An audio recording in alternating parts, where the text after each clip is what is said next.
بسم الله الرحمن الرحيم۔ فرعون نے خواب دیکھا کہ ایک ستارہ اٹھے گا اور اس کی سلطنت کو تباہ کر ڈالے گا۔ اس نے نجومیوں کو بلایا اور اپنا خواب بیان کیا۔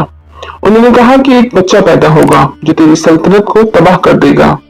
فرعون نے توبہ کرنے کی بجائے ہر پیدا ہونے والے بچے کو قتل کروانا شروع کر دیا۔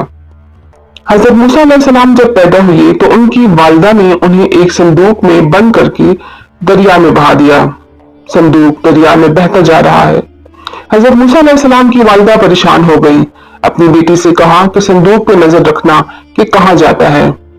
صندوق بہتے بہتے فرعون کے مکان کے کنارے جا پہنچا۔ صندوق کو جب کھولا گیا تو بی بی آسیہ نے محبت سے بچے کو اٹھا لیا۔ فرعون بھی اس بچے سے بہت متاثر ہوا۔ بی بی آسیہ نے فرعون سے کہا کہ یہ بچہ ہم نہ رکھ لیں، یہ یہاں کا نہیں لگتا۔ فرعون پہلے تو نہ مانا، لیکن بی بی آسیہ کے اصرار کرنے پر مان گیا۔ فرعون جس خواب کے ڈر سے بچے قتل کروا رہا تھا، وہی بچہ اس کے گھر پرورش پانے لگا۔ بعض اوقات فرعون کو حضرت موسیٰ علیہ السلام پر شک ہونے لگتا۔ وہ بی بی آسیہ سے کہتا کہ تم اٹھاتی ہو تو بچہ خوش ہو جاتا ہے، اور میں اٹھاتا ہوں تو اس کے لب و لہجے میں تلخی آ جاتی ہے۔ ایک دن فرعون نے حضرت موسیٰ علیہ السلام کو آزمانے کے لیے ایک پلیٹ میں کھانا اور ایک پلیٹ میں انگارے رکھ کر بچے کے سامنے رکھ دیے۔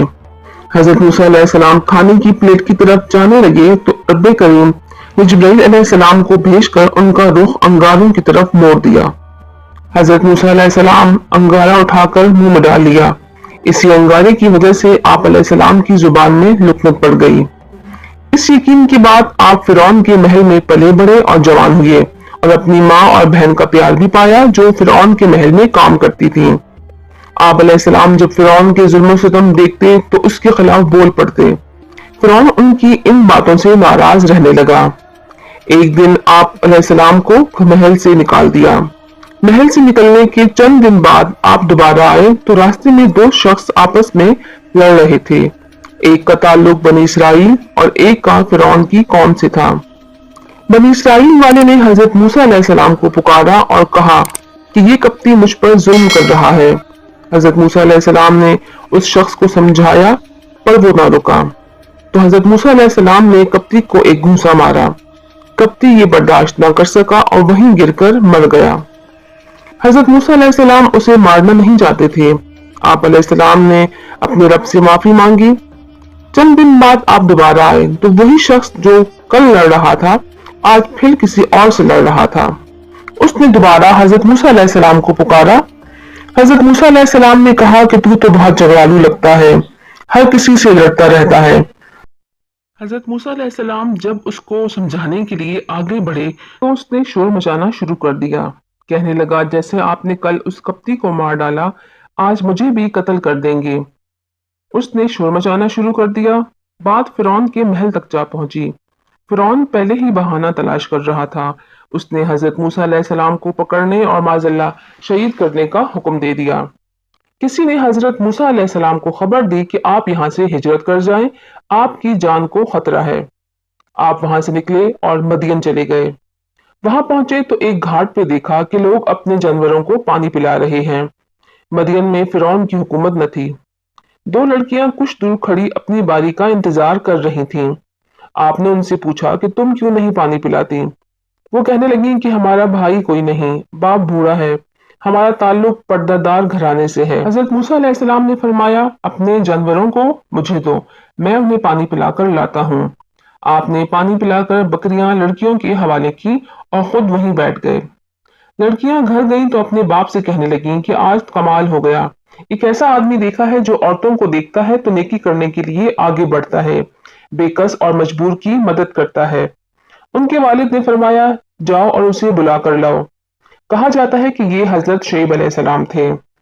ایک لڑکی حضرت موسیٰ علیہ السلام کو بلا کر لے آئی۔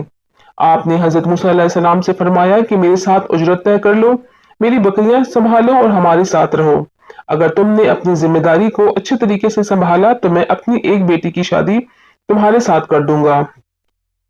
آپ 10 سال وہاں رہے۔ اسی دوران آپ کا نکاح ہو گیا اور آپ علیہ السلام اپنی زوجہ کو لے کر مصر کی طرف روانہ ہو گئے۔ راستے میں ٹھنڈ بہت زیادہ تھی۔ آپ علیہ السلام نے اپنی زوجہ سے کہا کہ تم یہاں بیٹھو، مجھے دور آگ نظر آ رہی ہے، میں تمہارے لیے وہاں سے کچھ آگ لاتا ہوں۔ آگ کی طرف گئے تو درخت سے آواز آئی، اے موسیٰ میں تیرا رب ہوں۔ رب تعالیٰ آپ علیہ السلام سے ہم کلام ہوئے، آپ کو عصا عطا فرمایا اور رب تعالیٰ نے فرمایا کہ اپنا ہاتھ گریبان سے نکالو، وہ چمکتا ہوا نکلے گا۔ ان معجزات کے ساتھ آپ مصر پہنچے تو قوم کو دعوت حق دی۔ آپ نے فرمایا میں تمہارے لیے واضح نشانیاں لایا ہوں۔ یہ بات جب فرعون تک پہنچی تو اس نے معجزات پیش کرنے کا کہا۔ حضرت موسیٰ علیہ السلام نے اپنا عصا زمین پر ڈالا تو دیکھتے ہی دیکھتے وہ اژدہا بن گیا۔ پھر آپ نے اپنا ہاتھ گریبان سے نکالا تو دیکھنے والوں کے لیے روشن ہو گیا۔ فرعون کے سرداروں نے اس حق کو قبول کرنے کے بجائے اسے جادو قرار دیا۔ انہوں نے فرعون سے کہا کہ یہ تمہیں تمہارے ملک سے نکالنا چاہتا ہے۔ فرعون نے بڑے بڑے جادوگروں کو اکٹھا کیا اور حضرت موسیٰ علیہ السلام کے مقابلے کی دعوت دی۔ جادوگروں نے حضرت موسیٰ علیہ السلام سے پوچھا کہ پہلے آپ جادو پیش کریں گے یا پہلے ہم کریں؟ آپ علیہ السلام نے فرمایا کہ تم پہل کرو۔ جادوگروں نے اپنی ساری رسیاں زمین پر ڈالیں تو وہ دیکھنے والوں کے لیے مثل سانپ کے بن گئیں۔ پھر اللہ تعالیٰ نے حضرت موسیٰ علیہ السلام سے کہا کہ آپ اپنا عصا ڈال دیں۔ جیسے ہی آپ نے عصا ڈالا وہ اژدہا بن کر جادوگروں کی رسیوں کو نگلنے لگا اور دیکھتے ہی دیکھتے ساری رسیاں نگل گیا۔ یہ معجزہ دیکھ کر جادوگر سجدے میں گر گئے اور ایمان لے آئے۔ فرعون جادوگروں کو دھمکی دینے لگا کہ میں تمہارے ہاتھ اور پاؤں کاٹ ڈالوں گا، لیکن جادوگر اپنے ایمان پر قائم رہے اور اپنے رب سے صبر اور استقامت کی دعا کی۔ فرعون نے ایک بار پھر بنی اسرائیل کے بیٹوں کو قتل کرنا شروع کر دیا اور بیٹیوں کو زندہ رکھنے کا حکم دیا۔ حضرت موسیٰ علیہ السلام نے قوم کو صبر کی تلقین کی اور فرمایا کہ نیک انجام اہل تقوی کے لیے ہے۔ اللہ تعالیٰ نے فرعون پر ٹڈیوں کا عذاب بھیجا، مینڈکوں کا اور خون کا عذاب بھیجا۔ جب عذاب میں مبتلا ہوتے تو حضرت موسیٰ علیہ السلام سے دعا کی درخواست کرتے اور عذاب ٹل جانے کے بعد اپنے وعدے سے مکر جاتے۔